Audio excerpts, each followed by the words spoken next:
Hello friends, welcome back to the channel. I'm Nick. This is MSFS Flight Plans, and yep, I have found a spot for us to fly the Joby S4. If you saw my most recent upload, it was a rough tutorial of how to fly this thing, and I have been flying it ever since. I'm really starting to enjoy it, but as I mentioned in that video, it is a bit of a performance hog, so I've been looking all over the world for a city that was both photogrammetry and not great photogrammetry, because if it's too detailed, too precise, you're going to have to turn the graphics settings down a little bit too much for my comfort with this thing.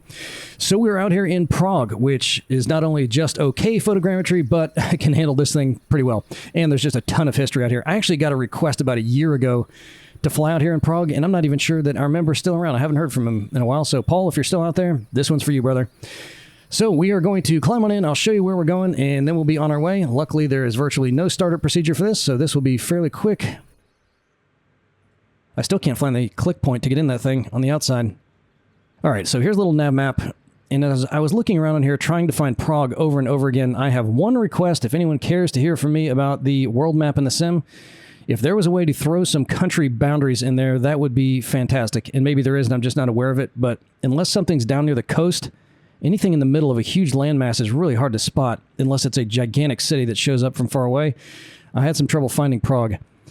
So here's the Czech Republic right here, and here's Slovakia over here. This all used to be one country. I'll tell you about that in just a little bit. But I just noticed on the Google map, which you can kind of see in here, this whole area is surrounded by a huge mountain range, which is pretty cool. And then Prague's right in the center of it, as you can see.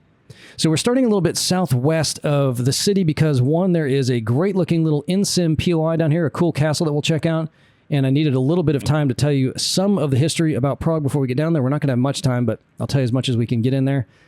And then we'll cruise over downtown, circle around one time because we're going to look at the outskirts first, then check out the downtown, more historic area, and then we'll come into one of their two airports.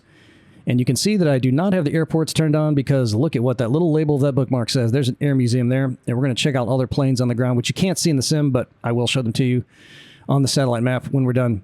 Probably going to be a pretty quick trip. And one thing that I have learned about this since that tutorial, which I probably, if I would have read the 65-page manual again, could have figured out, I did not know how to bring the airspeed back from full throttle, full bore, which is around 62 knots of cruising speed. And I'll show you how to do that in just a second. So as you bring up your left inceptor, again, I'm kind of rehashing what was in that tutorial. So bring it forward, which for me is bringing up my collective. This little blue dot will start coming up, and it won't go into flight mode. The engines won't come forward until you're all the way at the top of the range of motion.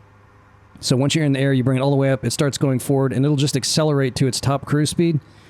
But if you want to stop somewhere before the max cruise speed, all you'll have to do, which I'll show you in just a second, is bring it back down to the center point where you want to peg the cruising speed. So that's what we're going to do here. Then we'll crank it all the way back up as we head downtown. Then we'll slow down again once we get over all the landmarks. So let's go ahead and bring it up to the center point there, and then just pull back on the right inceptor. Let me move my control over here so that's not sitting in my lap the entire trip. So bringing back on that right stick, and we do have to go into fly mode, not load. That's the safety feature on this thing. All right, so here we go. And this is called Bubovice Airport out here. I couldn't find out much information about it other than it's got these two 2,400-foot grass strips. So again, just to brace you, the photogrammetry, not real good out here. I call this Eastern European photogrammetry. Not super detailed. Most of the cities out in this part of the world look like that. But it's just what we needed for this trip. Okay, so I'm going to stop here in the hover. I just let that right inceptor go back to neutral. Bring the left one all the way up to full bore. And then when it gets to around 120 or so, I'm going to bring it back to center, and it should hold us there. I was hanging out on the Cow and Sim Discord last night and ran into a guy from Belgium who was talking about all of the photogrammetry blob trees all over the world, and he mentioned that if you change the seasons, they appear to get better. Let me just get to our airspeed real quick here. So we're crossing over 110, and we'll stop there at 120, roughly. And I was like, I've never heard of that, and there are a lot of blob trees out here. I was flying in January, the current month, and noticed a lot of blob trees.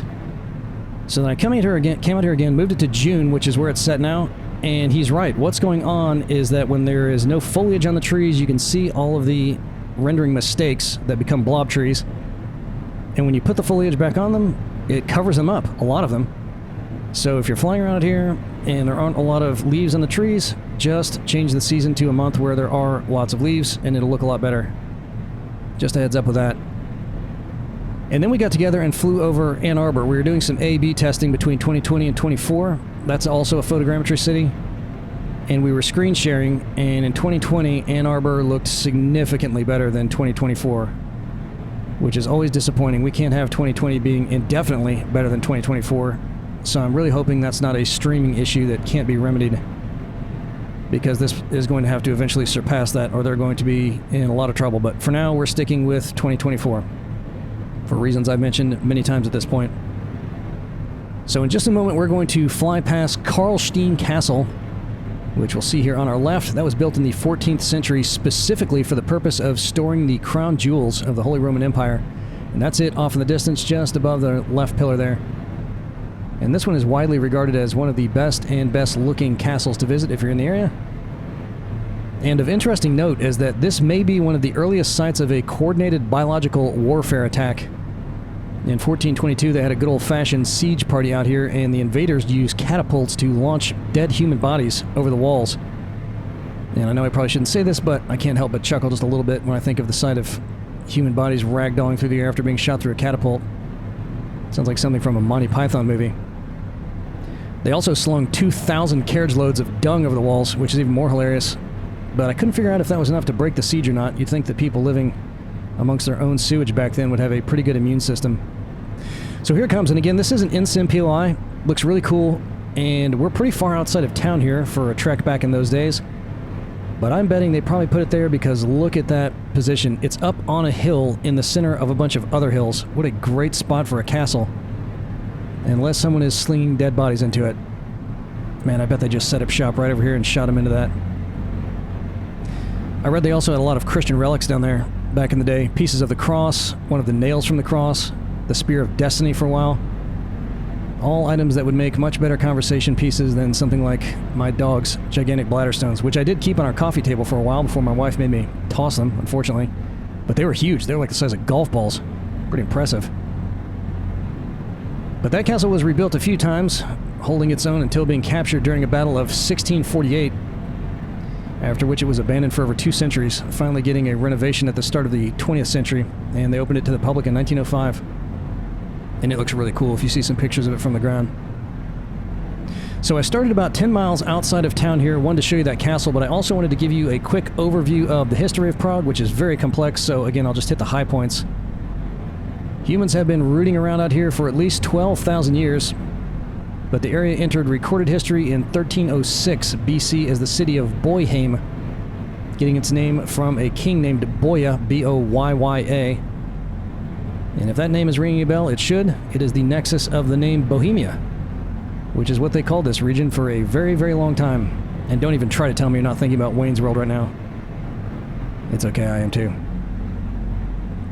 They started building the earliest parts of the structures that we can still see today in the late 800s AD, the first of which was Prague Castle, which we'll get a very nice look at down by downtown. Ooh, we got some flat trees there. Well, now they're popping into regular trees. Yep, we just got to take it. If you want the kind of performance you need for this, you're going to have to take a little bit of that. But the first landmark we're going to check out is only slightly younger, and it's called Vysehrad Castle, slightly younger than Prague Castle. And even though that went up just 70 years after Prague Castle, you're going to see it look something like you'd probably see in the mid-1600s. And there's good reason for that. They built a big perimeter wall around the outside of it in 1654. The original castle that was out there is long gone, I think. But the area really blew up, the city of Prague did, or what would become Prague, in the 1300s with the rise of Charles of Luxembourg, king of the Holy Roman Empire from 1355 to 1378, and the one responsible for turning the city into an imperial capital. He also founded Charles University in 1347, which we'll try to spot in the center of town. It's really tough because it looks like everything else, and it's tucked down there with all the other buildings. But that place is considered the oldest university in Central Europe. And if you're like me and are curious about the oldest in all of Europe, which I think I looked up before because when I saw it, I recognized it, that's the University of Bologna in Italy, which was founded in 1088. So now you know. And then after Charles died, this area was in a state of near constant turmoil all the way up until the late 1990s, when after the Velvet Revolution, the country formerly known as Czechoslovakia split in two, with this area becoming the Czech Republic and Slovakia to the east. And a major part of the early troubles was caused by the role the city played in the Protestant Reformation. In fact, one of the teachers at the fledgling Charles University had the audacity to start criticizing the corruption of the Catholic Church in the very early 1400s, earning himself a trip to the burning stake, not the kind you eat, in 1415 on charges of heresy. But today Prague is a bustling and beautiful city, the capital of the Czech Republic, and home to roughly 1.4 million people, making it the most populous in the country. Okay, so this is the Vltava River here, which runs right through the center of town, and up along this right-hand side of it in just a little bit, we're going to see the walls of Vysehrad Fortress just on this side of it. And it's also going to be on this side of a little bridge, which is kind of tough to spot. We'll definitely see the outer walls, but the thing that's really going to jump out at you is the Basilica of St. Peter and St. Paul rising up inside of it. And that's going to be on the left-hand side of the fortress. And that was completed in 1903 on the site of a church that was founded around 1080. And that one was rebuilt a few times after meeting the fate of all old churches, burning to the ground more than once.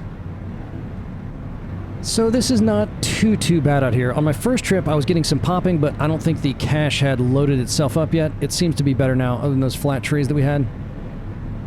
This isn't too bad. Okay, so see that kind of like little... I don't know if that's a full-on island or not. Once we get up towards the other end, there's going to be a bridge up there, and then the castle walls are going to be coming around on this side of it.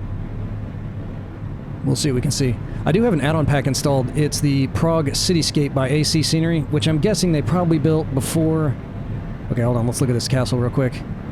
So there, see that bridge there, the first one coming up? There's the spires of the Basilica coming up right next to the bridge, and then the walls. You can kind of see the points right down there. Oh, we got a little popping there. But that scenery pack made some of the buildings a little bit darker, which makes them easier to see.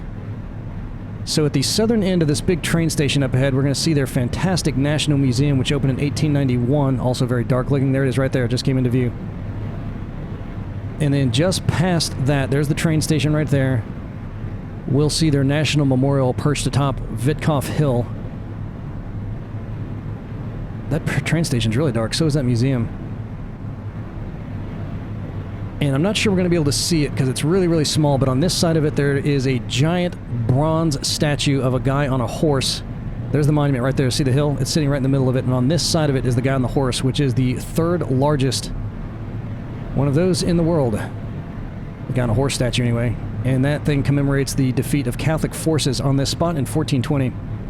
The building itself was completed in 1938, and that was intended to recognize soldiers from World War I. But I think this city pack was probably done before the photogrammetry out here, and I paid $12 for it. I don't know that it's worth it at this point since the rest of it is photogrammetry. There's a couple spots that did get really much better defined with it. But again, now that the rest of it's photogrammetry, I'm not sure I'd pick it up. Probably not, but it did make it easier to find some of this stuff. Up next, we're going to see another O2 arena. You probably remember that gigantic one we saw in London, right along the river just north of the airport. There it is right there, that thing with a circular roof on it. And this one's also multi-purpose, but it's the main arena for the city's professional hockey team, HC Sparta, and the third largest venue for that sport on the continent. And that one is part of the add-on pack. It's not as dark. It looks a little bit more natural, but you can see it's a little bit more well-defined. While we're circling back here, I'll mention another interesting feature about Prague that we won't see because it's underground.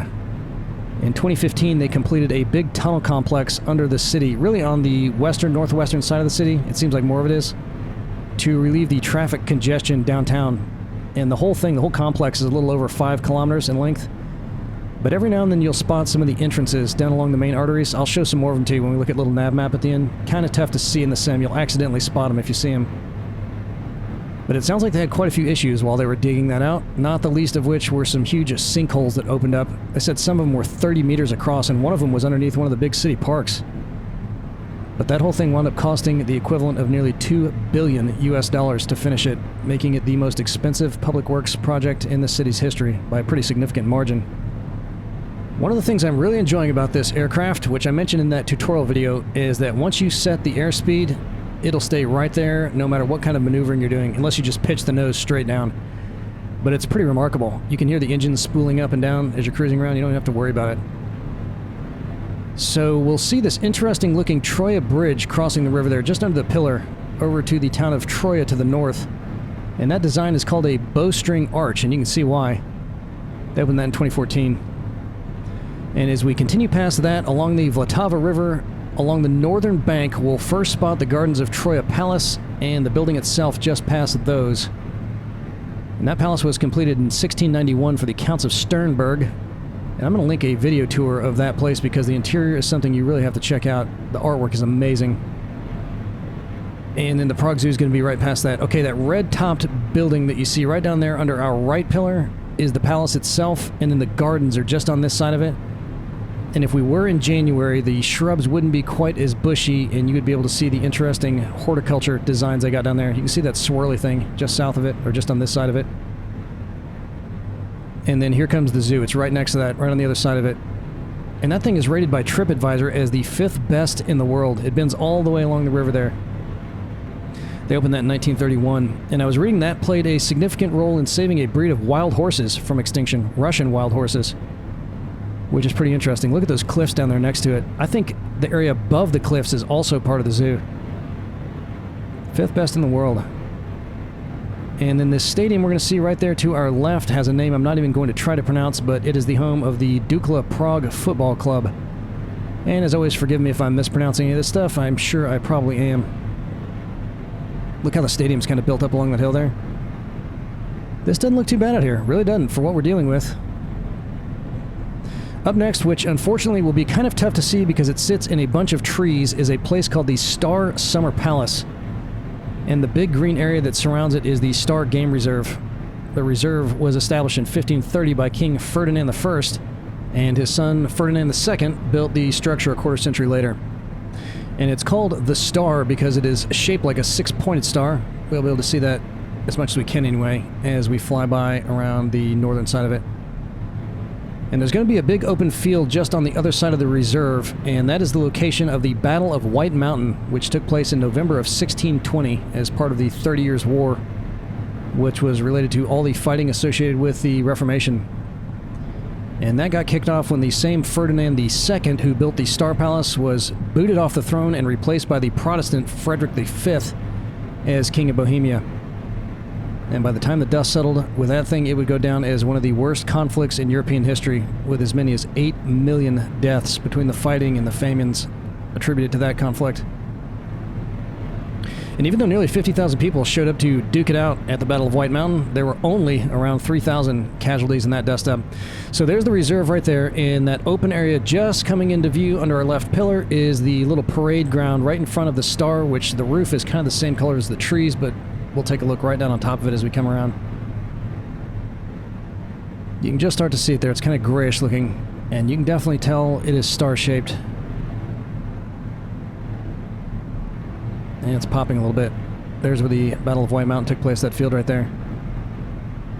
There's the Star. Very interesting for something that old. I don't know why they built it like a star. As we come around the field here, there's going to be a big hospital over to our left, and there is a great-looking helipad on top of that, which can be selected in the sim. I stuck a marker on it in little nav map so you can find it if you want to check it out. And there are 2 more just to the east of that, but they're down in a bunch of trees that don't look all that great, so I would just use the one on the roof since it's right here if you're looking for a helipad closer to downtown. You know what else they did right out here? All the chimneys are properly situated under the smoke. There's a lot of areas, even in 2020, where there's just smoke with no chimneys. All of them are connected to smoke out here. There's the hospital, so the second pile of buildings there, that cross-shaped thing, just to the left of the center of the cross, you can see the circle of the helipad. The pad itself looks great, but there is a big photogrammetry tower right in front of it, so you'll have to deal with that. But it's much closer to downtown. So as we follow this hill to the left, down towards the river again, we are going to see the massive Strahov Stadium, the largest in the world by area. It holds roughly 20,000 spectators, maybe. But if you look down inside of it, you will be able to count 8 full-size soccer fields inside the stadium. And that little thing sticking up down there, underneath our pillar, that looks kind of like an ATC tower, I think is a radio telecom tower. And here come the fields. There's an arena stadium on this side of it, and then there's the big one right there. I found a video of a guy giving a tour of that place, which I'll also link, and he said it holds 250,000, which is quite a bit more than the 20,000 that Wikipedia said. And judging by the size of these stands, I'd say he's probably closer. He also said it was founded by an international athletic association called Falcon, and they needed it to be gigantic because this is where they had their big annual conventions. Right on the edge of the hill there, you can barely see it sticking up there, is Petrin Observation Tower, not the one to the left, the one to the right. And that's just over 200 feet tall, looking a bit like the Eiffel Tower that it was built just 2 years after. I think they were trying to mimic it, much smaller though. And here comes the iconic Prague Castle. Again, this was the site of the first still-standing structure to be built out here. And St. Vitus Cathedral there with a green top on it is situated just in the center of it. And man, does that place look impressive in real life. It is the largest and most historically significant church in the country, being the location of the crowning, marriages, and burials of nearly all their kings. Charles IV started building it in 1344, and it doesn't seem like anyone was in a real rush to finish it. They didn't wrap that project up until 1929. Though most of that was additions and add-ons to the core structure. One of the first people to be interred here was King Wenceslas. Yes, that one, the good one. But he died before the start of the second millennium. Back then there was just a rotunda on the site. This island right down here is called Stivenice, I think. And back in the day, this was used as a hunting ground by the royals. They'd bring some dogs out there and hunt for bears and cattle and things like that. Sounds like a real hoot. And I don't know if you caught that little arena they'd have it in there, that stadium. It's a tennis complex now, but it used to be an ice hockey area. And I think that's where the Czech national team won their first championship. I think it was in the 60s, maybe 67. But getting back to St. Vitus for just a minute. Wenceslas was the first to dedicate the location to that guy after he got his hands on a relic. It was Vitus's withered old arm, which is also buried at the cathedral. And if you're wondering what the story behind Vitus is, well, nobody's really sure. He supposedly lived in the early 300s and was martyred by the Roman Emperor Diocletian, originally from Sicily, and I'm not kidding when I say this, his real name was Guido. And other than being attached to a famous arm, his name is also attached to a neurological disorder that causes sudden jerking movements, casually referred to as the St. Vitus dance, which should only be used, of course, in appropriate company. But if you're prone to lightning strikes, animal attacks, or oversleeping, you might want to acquire a St. Vitus relic of your own. His goodwill is recognized as a remedy for all three. So now we're lining up for our approach at Kbely Airbase in the northeastern part of town. And this used to be the city's main airport before they opened an even bigger one back to the west. But now it's used by the military. And the coolest thing about this place is their massive aviation museum. One of the biggest in all of Europe, in fact. 500. They started collecting planes out here in the 1960s, and now they have just under 300 of them, with roughly 110 on display. I counted 52 outside of the hangars from the satellite map. But it sounds like they have everything on kind of a rotation, swapping them with other countries sometimes. Mostly Russian stuff. And I purposely drew our flight plan to land at that airport directly north of it, so if you want to check it out and a little nav map on your own, you can remove the covering there and see all the airplanes out here. Okay, so I'm going to try to get to that parking spot right there on the right.